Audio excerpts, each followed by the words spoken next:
মুহাম্মদুর রাসূলুল্লাহ সাল্লাল্লাহু আলাইহি সাল্লাম বলেছেন, খায়রুল কুরুন করনি, সবচেয়ে শ্রেষ্ঠ যুগ হলো আমার যুগ।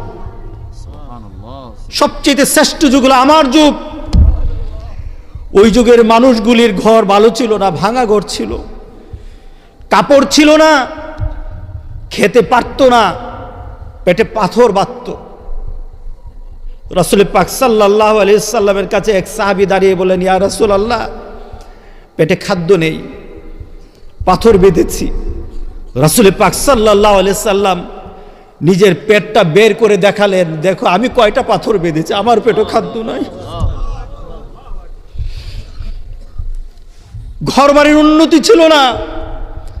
রাসূল পাক সাল্লাল্লাহু আলাইহি সাল্লাম আরবের মক্কার কাফেরদের অত্যাচারে মক্কায় থাকতে পারলেন না। মক্কায় থাকতে পারলেন না, মদিনায় যাবে। রাসূল পাক সাল্লাল্লাহু আলাইহি সাল্লাম মদিনায় সে পাহাড়ি রাস্তা ছিল না, পাহাড়, এরপরে মরুভূমি, সেখান দিয়ে পাড়ি দিয়েছে প্রায় 400 কিলোমিটারের উপর, 450 কিলোমিটার। রাসূল পাক সাল্লাল্লাহু আলাইহি সাল্লামের সাথে বাহনটাও ভালো ছিল না, পাগুলি ফেটে গেছে পাথরের আঘাতে, পা থেকে রক্ত ঝরেছে। রাসূল পাক সাল্লাল্লাহু আলাইহি সাল্লাম মক্কা থেকে মদিনায় সফর করেছে। রাসূল পাক সাল্লাল্লাহু আলাইহি সাল্লামের সফরে কোনো সুখ ছিল না। কিন্তু আমরা এখন সফর করি, এখন তো 1.5 ঘন্টায় মক্কা থেকে মদিনা ট্রেনে যাওয়া যায়, বাসে যাই, কত উন্নত হয়েছে সবকিছু। কিন্তু রাসূল কোন যুগের কথা শ্রেষ্ঠত্ব ঘোষণা দেয় নাই। রাসূল একটা সমাজকে শ্রেষ্ঠত্ব ঘোষণা দিয়েছেন, যেই সমাজের মধ্যে কোরআন ছিল, যেই সমাজের মধ্যে রাসূল পাক সাল্লাল্লাহু আলাইহি সাল্লামকে মেনে নেওয়ার চাহিদা ছিল, ওই সমাজটা শ্রেষ্ঠ সমাজ। বলে নাই রাসূল যে বড় বড় বিল্ডিং হবে, আর ওই বিল্ডিং যত বেশি বাড়বে ততই শ্রেষ্ঠ হবে। বরঞ্চ আমার রাসূল বলে গেছেন, বিল্ডিং যত উপরের দিকে উঠবে অপেক্ষায় থাকো, কিয়ামত চলে আসতেছে। ওই দুবাইয়ে এত উঁচু উঁচু বিল্ডিং গুলি দাঁড়িয়ে আছে যে গোটা পৃথিবীর সবচেয়ে উঁচু বিল্ডিংটা এখন দুবাইতে দাঁড়িয়ে আছে। বোঝা গেল আমার রাসূল বলেছেন, যখন বিল্ডিং উঁচু হবে কিয়ামতের জন্য অপেক্ষা করো। আমরা ঘর উঁচু বানাই, ঘরকে আমরা সুন্দর করি, আমরা সমাজের মধ্যে সব কিছু সুন্দর করে মনে করছি শান্তিতে আছি। বলেন তো শান্তি আছে কি না? হ্যাঁ,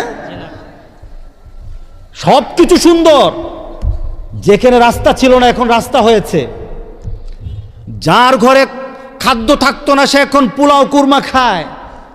যে ঘরটা ছিল ভাঙা, ওই ঘরটাতে বিল্ডিং উঠেছে, রং বেরং বিভিন্ন ডিজাইন করা হয়। আল্লাহর কসম কে বলি, মুসলমানের জন্য এটা সুন্দর না। মুসলমানের জন্য সুন্দর হলো মুহাম্মদুর রাসূলুল্লাহ সাল্লাল্লাহু আলাইহি সাল্লামের চরিত্র ধারণ করা, এটা হলো মুসলমানের সৌন্দর্য। কে বলেন ঠিক আছে কিনা বলেন? মুসলমানের সৌন্দর্য হলো আমার রাসূলের চরিত্র, যার মধ্যে আছে সে হলো রাসূলের সবচেয়ে শ্রেষ্ঠ। আবু বকর, হযরত আবু বকর সিদ্দিক রাদিয়াল্লাহু তাআলা রাসূল পাক সাল্লাল্লাহু আলাইহি সাল্লামের যুদ্ধের ঘোষণা দিলেন। যুদ্ধের ঘোষণা দেওয়া হলো।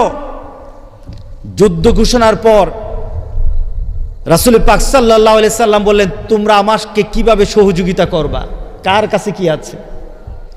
সাহাবায়ে কেরাম বাড়ি থেকে বিভিন্ন জিনিস এনে দিলেন। হযরত উমর তার সম্পত্তির অর্ধেকটা এনে দিলেন। হযরত উসমান পুরা ব্যবসার অংশটা দিয়ে দিলেন।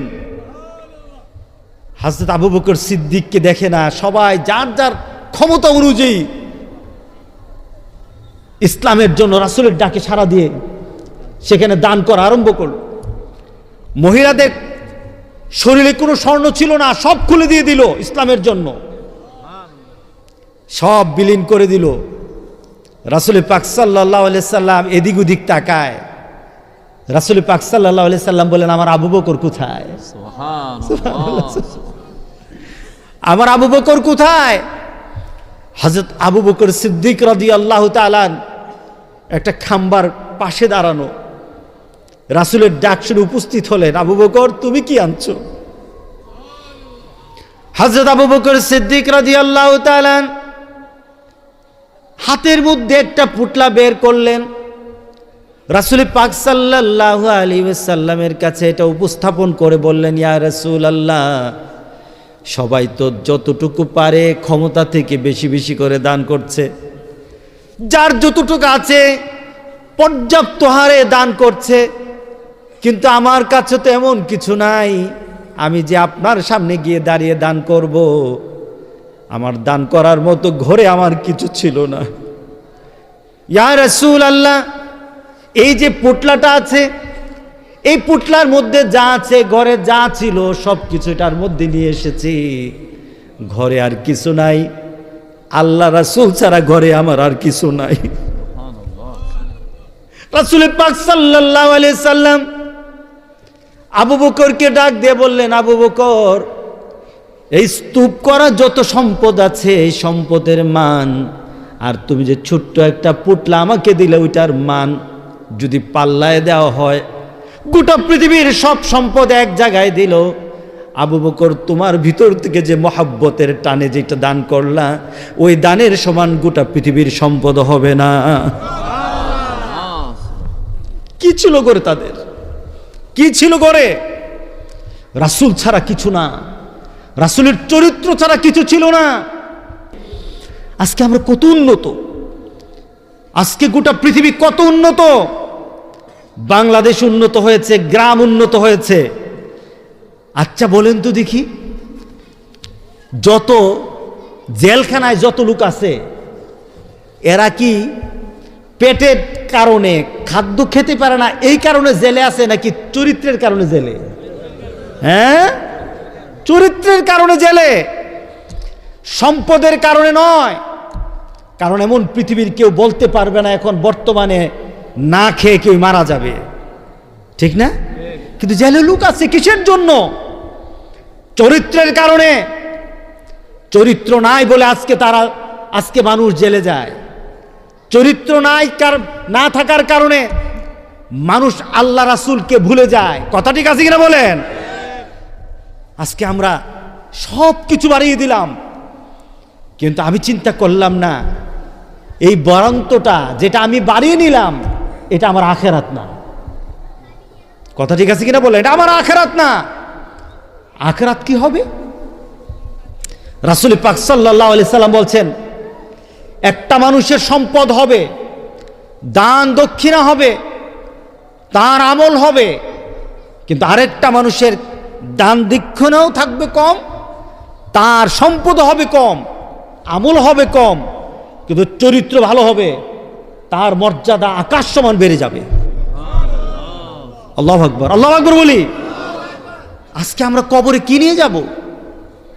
কবরে আমাদের খোরাকটা কি হবে?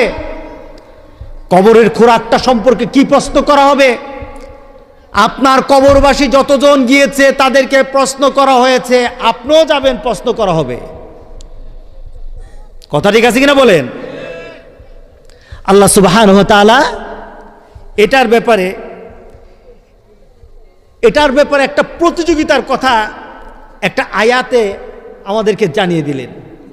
আলহাকুমুত তাকাসুর হাত্তা যুরতুমুল মাকাবির কাল্লা সাউফা তা'লামুনা সুম্মা কাল্লা সাউফা তা'লামুন। আল্লাহু আকবার বলি। প্রাচুর্যের লালসা, সম্পদের লালসা তোমাকে গাফেল করে দিয়েছে। আলহাকুমুত তাকাসুর, টাকা বাড়াতে হবে, টাকা বাড়াতে হবে, টাকা বাড়াতে হবে।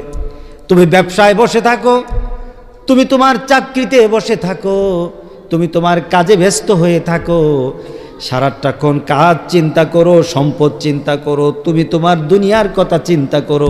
ফাঁকি দিয়ে আসর চলে যায়, ফাঁকি দিয়ে মাগরিব চলে যায়, ফাঁকি দিয়ে এশা চলে যায়, ব্যস্ততার সাথে সাথে রাত্রেবেলা ঘুমাও, ফজর চলে যায়, জুহুর চলে যায়। কি বলেন? ঠিক আছে কিনা বলেন? তোমার কাজ কর্মের ফাঁকে ফাঁকে কত কাজগুলি চলে যায়। আপনি আপনার বাবার জন্য দোয়া করতে হবে, এটাই কিন্তু ইসলাম। কথা ঠিক আছে কিনা বলেন? রাগ করতেছেন? নবীরা বিপদে পড়েছে। আচ্ছা বলেন তো, আমাদের কাছে একটা দোয়া আছে, দোয়াটা খুব পরিচিত, আমরা এটা খতমও পড়াই, কিন্তু নিজে পড়ি না। নিজে বিপদে আছি, নিজে পড়ে না, হুজুর এটা খতম পড়াই দেন। আর মেয়ে তুমি পড়ো না, না এটা হুজুর আমি ব্যস্ত আছি। রাগ করতেছেন নাকি? আমি বললাম না আমি সবক দেব। খতমটার নাম কি বলেন?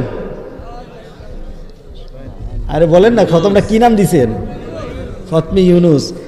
আচ্ছা বলেন তো দেখি, হযরত ইউনুস আলাইহিস সালাম কারে দিয়ে খতম পড়াইছিলেন? হ্যাঁ, বিপদে কে পড়ছিলেন? ইউনুস আলাইহিস সালাম মাছের পেটে, জুলুমাত বলা হয়েছে, জুলুমাত, অন্ধকারের পর অন্ধকার, রাতের অন্ধকার, পানির অন্ধকার, নদীর সমুদ্রের নিচের অন্ধকার, মাছের পেটের অন্ধকার, কতগুলি অন্ধকারের ভিতর। সেখান থেকে ইউনুস আলাইহিস সালাম বুঝি টেলিফোন করছে, আমার জন্য একটা খতমে ইউনুসের ব্যবস্থা করো।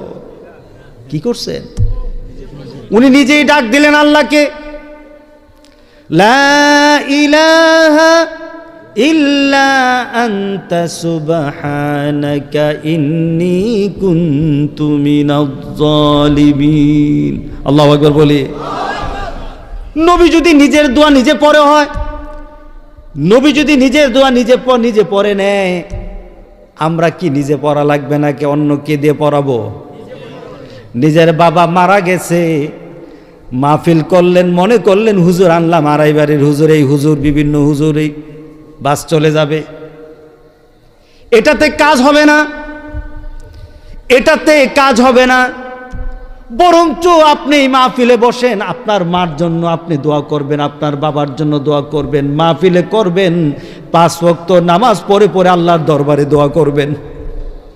কথা ঠিক আছে কিনা বলেন? ইউনুস আলাইহিস সালাম মাছের মধ্যে পড়ে গেলেন, বললেন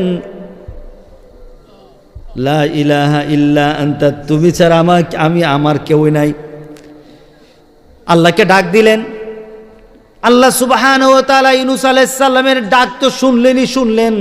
ফাস্তাজাবনা লাহু ওয়া নাজ্জাইনাহু মিনাল গাম ওয়া কাযালিকা নুনজিল মুমিনিন। আল্লাহু আকবার বলি।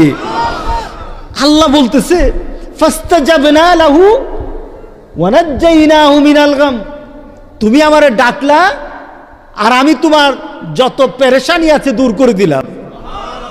কে ডাক শুনলেন? কার ডাক শুনলেন? ইউনুস আলাইহিস সালাম। সুবহানাল্লাহ, সুবহানাল্লাহ। কথাগুলি নিজের ভিতরে যখন নিজে কথা বলি, পুলকিত হই যে একজন নবী আল্লাহর কাছে ভিক্ষা চায়, বিপদ থেকে বাঁচাও। আর আজকে আমরা বিপদে পড়লে মাজার খুঁজি, হুজুর খুঁজি। কথা ঠিক আছে কিনা বলেন? গোটা পৃথিবীর কেউ কাউকে বাঁচাতে পারবে না আমার আল্লাহ ছাড়া। কথা ঠিক আছে কিনা বলেন? কার কাছে চাইতে হবে? হাতটা উপরের দিকে দেই। কার কাছে চাইতে হবে? আমি পরিবর্তনের জন্য কথা বলি, আমি নিজে পরিবর্তন হতে চাই। ওই কবরের জন্য দোয়া করেন, কত বড় দুঃসাহস আপনার! আমার কত বড় দুঃসাহস, কবরবাসীর জন্য আমি দোয়া করছি। কেন আমি বুঝি না, কবরবাসীর যারা ছিল এখানে বসে এমন ব্যক্তি কথা বলেছে, এখানে বসা ছিল এমন ব্যক্তি বসা ছিল না, এই যে হ্যাঁ আলিম সাহেব বসা ছিল না? আমি মাহফিল করেছি, আলিম সাহেব কোথায়? আমার বাবা কোথায়? এখানে বসে কথা বলেছে, কোথায় আমার বাবা? কত বড় সাহস আমার, দুঃসাহস! আজকে কবরবাসী নিয়ে কথা বলি, চিন্তা করতে পারি না। আল্লাহ এটাই বলেন, আলহাকুমুত তাকাসুর হাত্তা যুরতুমুল,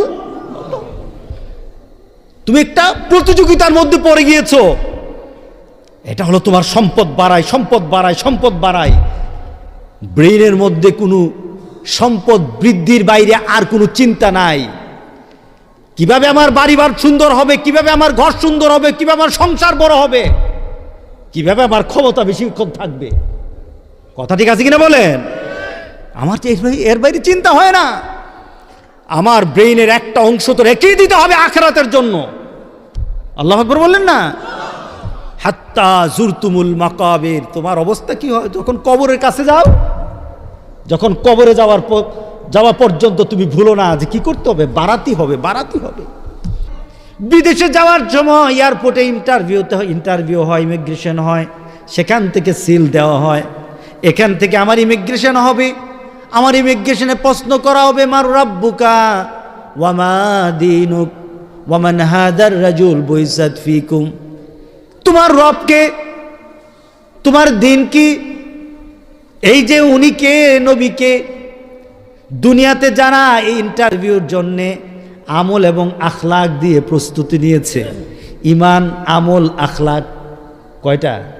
ইমান, আমল, আখলাক, এই তিনটা দিয়ে যারা প্রস্তুতি নিয়েছে তাদের জন্য সেখানে সাথে সাথে প্রশ্নের সুযোগ হয়ে যাবে। তারা বলবে মার রাব্বুকা রাব্বুনাল্লাহ ওয়া মা দীনুক দীনুনাল ইসলাম ওয়া মান হাজার রাজুল বুইসাত ফিকুম মুহাম্মাদুনা নবিয়ুনা ওয়া রাসূলুনা সাল্লাল্লাহু আলাইহি ওয়াসাল্লাম। জোরে বলেন সুবহানাল্লাহ। ওই প্রশ্নের উত্তর আমাদেরকে মুখোমুখি হতে হবে কিনা বলেন? যদি হতে হয়, আজকে কবরবাসীর জন্য দোয়া হবে, আর এখানে সবার জন্য প্রস্তুতি হবে। কথা ঠিক আছে কিনা বলেন? কবরবাসীর জন্য দোয়া, আর জীবিত যারা আছে তাদের জন্য প্রস্তুতি। তাদের জন্য প্রস্তুতি। কিসের প্রস্তুতি নাও? এখন গিয়ে তোমার ঘুমের প্রস্তুতি আছে, এখন গিয়ে তোমার ঘুমের প্রস্তুতি আছে। তোমার বিছানা ফিট, মশারি টাঙানো হবে, বিছানাটাকে পরিষ্কার করা হবে, তুমি লাইটটা পর্যন্ত জ্বালিয়ে ঘুমাবে না। তোমার একটা ঘুমের একটা পরিবেশ আনবে তুমি, এটার একটা প্রস্তুতি তোমার জেহেনের মধ্যে ঘুরে। কিন্তু কেন তোমার কবরের ঘরটা প্রস্তুত করার তোমার সেই জেহেনের মধ্যে ঘুরে না? কবরটাকে প্রস্তুত করার সেই ধরনের মানসিকতা তোমার মধ্যে কেন সৃষ্টি হয় না? ছোট্ট ঘুমের জন্য এত প্রস্তুত। আজকে চলেন আমরা সেই কবরের জন্য একটু প্রস্তুতি নিই। কারা কারা রাজি আছি দেখি। নারে তাকবীর, আলহামদুলিল্লাহ। নারে তাকবীর, এই আওয়াজটার মধ্যে, আল্লাহু আকবার আওয়াজটার মধ্যে ওয়ালা জিকরুল্লাহ আকবার, অর্থাৎ আল্লাহু আকবার যে ব্যক্তিটা মুখ দিয়ে বের হয় আল্লাহ তাকে বড় বানায় দেয়। কারণ আপনি এটা নিয়ে মেন করে কোন আমার ভাই তোমার ভাই, এই সময় আওয়াজ বাড়ি কেমনে? চা দিকে বুঝি নাকি? চা খাওয়া যাবে না। কথা ঠিক আছে কিনা বলেন? চা খাওয়া যাবে না। আল্লাহ আমাদেরকে কবুল করুক। কবরের প্রস্তুতির প্রথম পরিচয়, আগে পরিচয় থাকতে হবে, এরপর না কবরে। কবরের প্রস্তুতির জন্য প্রথম যে আপনার আইডেন্টিটি থাকতে হবে, আপনার পরিচিতি থাকতে হবে, সেই পরিচিতির নাম হলো নামাজ। বলেন কি? আবার জোরে বলেন। নামাজ পড়বে না কে? মরা মানুষ নামাজ পড়ে না, কবরবাসী নামাজ পড়ে না, যারা বেঈমান তারা নামাজ পড়ে না, এছাড়া যারা ইমানদার তারা নামাজ পড়ে। কথা ঠিক আছে কিনা বলেন? এখন আপনাদের এখানে এই গ্রামে মরা যারা নামাজ পড়বে না তারা মনে করবেন মরা, কবরবাসী। এদের জন্য দোয়া করা দরকার। তাদের জন্য লিখে দিবেন যে বেনামাজি কবরবাসী, বেনামাজি মরার জন্য দোয়া হবে। এই মাহফিলে আমি আসবো ইনশাআল্লাহ। বেনামাজি মরা, বেনামাজি কি? মরা, এটি জীবিত না। গ্রামের সংখ্যা বেশি না কম? হ্যাঁ, আপনাদের এখানে কম। মসজিদ কয়টা? হ্যাঁ, 11টা মসজিদ। আলহামদুলিল্লাহ, এটা তো পুরো বাংলাদেশের মসজিদ এক কেন? আলহামদুলিল্লাহ, আলহামদুলিল্লাহ। নামাজে বাড়াতে হবে। আমি যে কথাটা বলেছি, নামাজ নাই যার ইমান নাই তার, নামাজ নাই যার জানাজা নাই তার, নামাজ নাই যার আজকের দোয়া তার জন্য না। কথা ঠিক আছে কিনা বলেন? দোয়া করি। ও যুবকেরা, নামাজ পড়তে ভালো লাগে না? হ্যাঁ, জানো যুবক, এই বৃদ্ধ মানুষটা যখন সিজদা দিবে, তার সিজদা আল্লাহর আরশে যত ভালোবাসার, যুবক তোমার সিজদাটা তার থেকে লক্ষ গুণ ভালোবাসার, লক্ষ গুণ ভালোবাসার। তুমি যখন সিজদা দাও, আল্লাহর ফেরেশতার পর্যন্ত তোমার দিকে তাকিয়ে থাকে, তুমি কেন নামাজ পড়ো না, কেন নামাজ পড়ো না? যুবকরা মসজিদে যায় না, বিড়ি টানে, নামাজে যায় না। তুমি কি মনে করছো এই দোয়া দিয়ে বুঝি কাজ হবে? তুমি নামাজের মধ্যে গিয়ে তোমার অন্তরের আলো সৃষ্টি করো, আর হাত পেতে বলো রব্বির হামহুমা কামা রব্বায়ানি সগীরা। তুমি যখন কবরবাসীর জন্য হাতটা তুলে দোয়া করবে, তোমার আলোর নূর আল্লাহর আকাশ পর্যন্ত পৌঁছে যাবে, আকাশ পর্যন্ত পৌঁছে যাবে। আল্লাহ সবাইকে কবুল করুক। সবাইকে না একটু তোবা করতে, তোবা করবেন তো সবাই? সবাই বলেন আস্তাগফিরুল্লাহ, আস্তাগফিরুল্লাহ, আস্তাগফিরুল্লাহ হিল্লাযী লা ইলাহা ইল্লা হুয়াল হাইয়ুল কাইয়ুম ওয়া আতুবু ইলাইহি। রব্বানা যালামনা আনফুসানা ওয়া ইল্লাম তাগফির লানা ওয়া তারহামনা লানা কুনান্না মিনাল খাসিরিন। আয় আল্লাহ, আমাদের জীবনের কবিরা গুনাহ, সাগীরা গুনাহ, জানা গুনাহ, অজানা গুনাহ, সকল গুনাহ হইতে তোমার কাছে ক্ষমা চাই। আয় আল্লাহ, মালাকাল মউত আসার আগ পর্যন্ত তোমার হুকুম মতো, তোমার হাবিবের নিয়ম মতো চলার ইমানি শক্তি, শারীরিক শক্তি দান করে দাও। আমিন।